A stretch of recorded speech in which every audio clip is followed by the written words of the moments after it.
और अल्लाह ने अपने फजल से हज़रत मौलाना मौलवी मोहम्मद रशीद साहब को अल्लाह ने उनको इस बात की तरफ तवज्जो दिलाई और उनके ज़रिए से अल्लाह ने उसको पहुँचाया। और इतनी शानदार मस्जिद है कि यहाँ आने में तबीयत खुश होगी, इतनी शांति और अमन और ऐसा पुरअमन माहौल है कि वाकई तबीयत खुश होगी।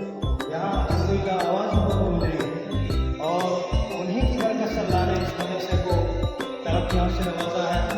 और आज तकरीबन 150 के करीब मदरसे की तालीम हासिल कर रहे हैं और बराबर में ही बच्चियों का एक स्कूल कायम किया गया है जिसके अंदर सिर्फ गर्ल्स जो है लड़कियाँ रोज़ाना सुबह में आया करेंगी और शाम में जाया करेंगी।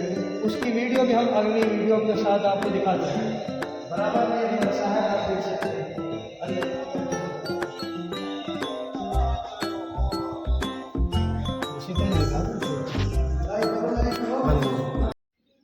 अस्सलाम वालेकुम। हेलो गाइस, हम आ चुके हैं टोडी मदरसा और अब हम आपको कराते हैं मदरसा का नज़ारा। आप जुड़े रहें हमारे साथ। ये देखिए क्या शानदार बिल्डिंग है और बहुत शानदार इमारत है, आपको अंदर से भी दिखाएंगे। ये ईदगाह है, काफ़ी सारे गांव लगते हैं, तकरीबन 10-12 गांव इसमें लगते हैं।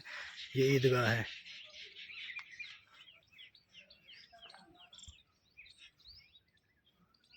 ये मेहराब है यहाँ। ये इधर मदरसे का बाग है ये, और ये इधर यहाँ पर मेहमान खाना भी दिखा। ये जनरेटर है और ये इधर नाज गोदाम है। ये पुराने मकान है, पुराने कमरे वगैरह जो मदरसे। ये गाइस हम मदरसे के अंदर आ चुके हैं। क्या ही शानदार नज़ारा।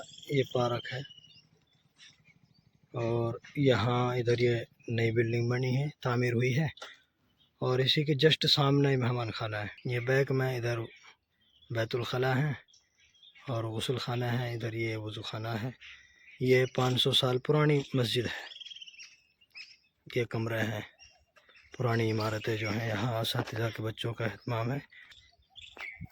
ये मेहमान खाना है, ये बड़ा शानदार मेहमान खाना। और ये इधर यहाँ ये बाग है मदरसे का, ये आपको दिखा दें। ये बाग है और इसी के जस्ट सामने ये इमारत है, नई बिल्डिंग जो बनी थी वो।